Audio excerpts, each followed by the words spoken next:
సలాంవాలేకం. మేమైతే ఇక్కడగా అన్నం వండిన ఫ్రెండ్స్. అన్నం చేసేసినవి పప్పు అయితే పెట్టిన. పప్పు అవుతున్నది. ఎర్రపప్పు చేసిన. పప్పు అవుతుంది. ఇక్కడైతే చాయ్ తాగేసినాం. నేను అతని ఇద్దరం చాయ్ తాగినాం. చాయ్ పెట్టినాం. ఇంకా రాత్రి ఆ కుక్కర్లో అన్నం మా బిడ్డ ఇచ్చేసిందండి.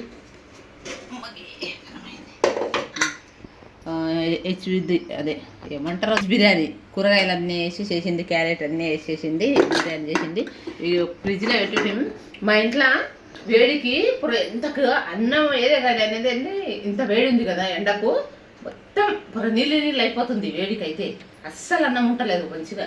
అందుకనే రాత్రి ఫ్రిడ్జ్లో పెడితే ఇప్పుడు అన్నం వండినా కదా, దీని మీద పెట్టినా. ఇప్పుడు తినాలే.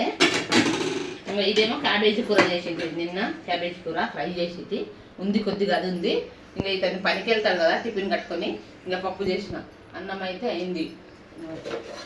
అన్నం చేసిన, టిఫిన్ కట్టుకొని వెళ్తాడు. టిఫిన్ కట్టాలి అతనికి. చాయ్ తాగినాం. చాయ్ తాగేసి ఇక పప్పు వేసిన. పప్పు తాలింపు పెడుతుందంటే పప్పు ఒకటి తాలింపు పెడతా. తాలింపు పెట్టేసి ఇక టిఫిన్ కట్టుకొని పోతాడు. మా చిన్న అమ్మాయికి ఇప్పుడు, మా చిన్న కూతురు 9th నుంచి 10th పోయింది. చిన్న అమ్మాయి స్కూల్కి వెళ్తుంది. మా బాబు పెద్ద పాపకు లేదు, బంద్ అయినాయి స్కూల్. అందరికి చుట్టూలు వచ్చినాయి పిల్లలకు కదా. ఇక బట్టే అతనికి అన్నం చల్లగా వేస్తే కూర అలా టిఫిన్ కట్టుకొని పోతాడు. ఇంత అన్నం వండినాం కదా, ఇప్పుడు కొంచెం రాక తింటాం. అన్నం అనేది మెత్తగా అయిపోతుందండి. ఎందుకో ఏమో అసలు ఈ వేడికి ఎండకు ఇప్పుడు నీళ్ళు అయిపోతుంది. అన్నం అయితే ఉండలేదు. అందుకే తక్కువ వండుకొని తింటున్నాం. రాత్రి అప్పుడు కొంచెం మెక్క పెట్టిండే మా పాప, ఫ్రిడ్జ్లో పెట్టింది. మీరు వేడి చేసిన అది తినేసి ఇక పప్పు తాలింపు పెడతాను. పప్పు తాలింపు పెట్టేసి కుక్కర్లో వేసింది కానీ కుక్కర్లో అది ఉన్నందుకు ఇక ఇది చేసిన. మేము గ్యాస్ ఇది అయింది. పప్పు ఒకటి తాలింపు పెడతా. పప్పు తాలింపు పెట్టేసి ఇకటే మీ అన్నం చల్లగా అవుతుంది. దీంట్లో రుదనికనే వస్తలేదు. ఇది మాది ఇది చూడండి. నేను ఇట్లా పొయ్యి కాడ పప్పు రుద్ది పెట్టింటి, కాలిపోయింది. ఇంకో పప్పు గుత్తి తెచ్చుకోలే, మొత్తం కాలిపోయింది. పొయ్యి కాడ ఇట్లా పెట్టినా కాలిపోయింది. ఇక పప్పు తాలింపు పెడతా ఫ్రెండ్స్. పప్పు తాలింపు పెట్టేసి ఇక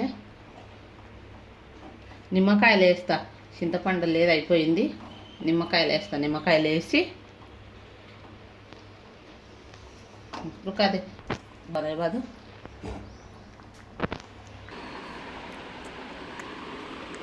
ఫ్రెండ్స్. ఇక అతనికి అయితే టిఫిన్ కట్టినా. ఇంకా పప్పు వేసినాం ఫ్రెండ్స్. పప్పు ఇంకా టిఫిన్ పెట్టుకో, అది మూత పెట్టుకో. గట్టిగానే పెడతా పట్ట. దీంట్లో కట్టుకో, సరిపోకుండా ఈ కవర్లో కట్టుకో. అన్నీ పెట్టుకో, బాటిల్ గిట్ట. 15 రోజులు అయింది పనికోక. ఊరుకోయినప్పటి నుంచి మళ్ళీ ఇంటికాడ ఉండి 2 రోజులు పనికి 15 రోజులు, కరెక్ట్ 15 రోజులు అయింది పనికోక.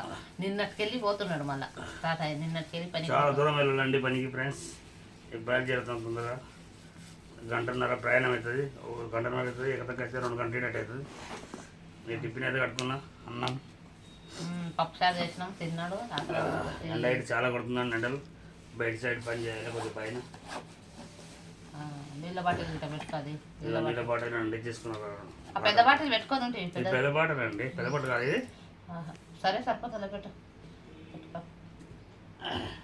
గట్టిగా పెట్టుకుంటే అండి. పెద్ద బాటిల్ వేస్తావు. అదేమా ఇది చిన్న ఉంది. దాంట్లో పెట్టి ఇటు చూడు, ఫ్రిడ్జ్లో కూరగాయలు కూరగాయలు పెట్టే కాడ పెద్ద బాటిల్ అంటే కొంచెం అతనికి చెవులు తినిపిస్తలేవండి. చెవులు పోయినాయి. చెవులు వినిపించాయి. ఎంత చెప్పినా నేను దగ్గరుండి గట్టిగా చెప్తే వింటాడు. అసలు నా పడతలేవు చెవులు అనేది. మాదైతే అన్నం కూర చేసుకుని తిన్నాం. నేను గిట్ట చాలా అయినా పెట్టినా. ఎండలు ఎట్లా పడుతున్నాయి అంటే ఎండలు చాలా పడుతున్నాయి. కొంచెం కూరగాయలు అని నిన్న రేషన్ కార్డు పోయింటిమండి. రేషన్ కార్డు పోతేనంటే బియ్యం తెద్దామని ఇదేంది.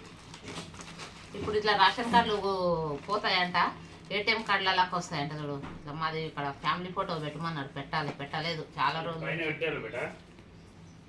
రోజులు ఉంటుంది. ఇట్లనే ఉన్నాయి ఇక్కడ. ఇప్పుడు పోయి ఏటీఎం కార్డు లాగా చిన్నగా ఏటీఎం కార్డు లాగా వస్తాయంట. ఇప్పుడు ఇంట్లో ఎంతమంది ఉన్నారో అంతమందికి అవి వస్తాయంట ఏటీఎం కార్డుల లాగా. ఆధార్ కార్డు ఎట్లనో నిన్న అంటుంది రేషన్ దుకాణాల కాడ, నిన్న అంటుంది అట్లా వస్తాయని. పొద్దు పోలే రేషన్కి. ఇప్పుడు 21 తారీఖు కొనలేదు మేము మా పబ్లిక్ని చూసి పోవడం రావడం పోకడమే అవుతలేదు. ఇప్పుడు పోయి వేసుకొస్తా. ఇప్పుడు ఎట్లన్నా పోయి బియ్యం తీసుకురావాలి, లేకపోతే సన్నగా ఉన్నాయి కదా. ఇప్పుడు పోయి తీసుకొస్తా రేషన్ బియ్యం ఎట్లన్నా పోయి. ఆ మందిలో నిన్న నిలబడి దగ్గర పోయినాం. ఇంకా 4-3 దగ్గర పోయినాం, బియ్యం అయిపోయినాయి. ఎందుకంటే 3 నెలలు ఎప్పటిసారి వేస్తున్నారు కదా, డబల్ వచ్చేటందుకు అయిపోయినాయి బియ్యం. ఇప్పుడు వస్తాయంట. ఇప్పుడు వస్తే పెట్టుకో బట్టలు. ఇప్పుడు జర్రసేపు ఫ్యాన్ బంద్ చేసినాం. ఎంత ఉబ్బరిస్తుంది చూడండి, ఎంత ఉబ్బరంగా ఉంది, చాలా ఉబ్బరిస్తుంది. పోయినసారి ఇంకా వర్షాలు పడిండి అండి. ఈసారి మాత్రం అస్సలు వర్షాలే లేవు చూడండి. వర్షాలు అనేది లేవు. ఎండలు అయితే బాగున్నాయి. పోయినసారి ఎండాకాలం బరగైందా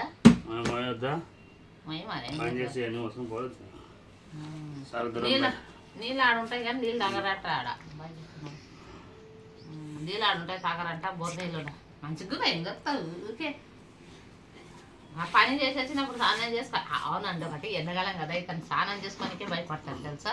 స్నానం చేసుకుంటే ఆ పని చేసి వచ్చి తిని పడుకుంటాడు. స్నానం చేసుకోనికి అస్సలు స్నానం చేయదు. ఆ కాళ్ళు అయితే గోపుట్టనే ఉంటాడు. మళ్ళా ఎండకు వండేసి స్నానం చేయలేదు కదా, ఎంత బాగుంటుంది. అసలు స్నానం చేయడానికే భయపడతాడు.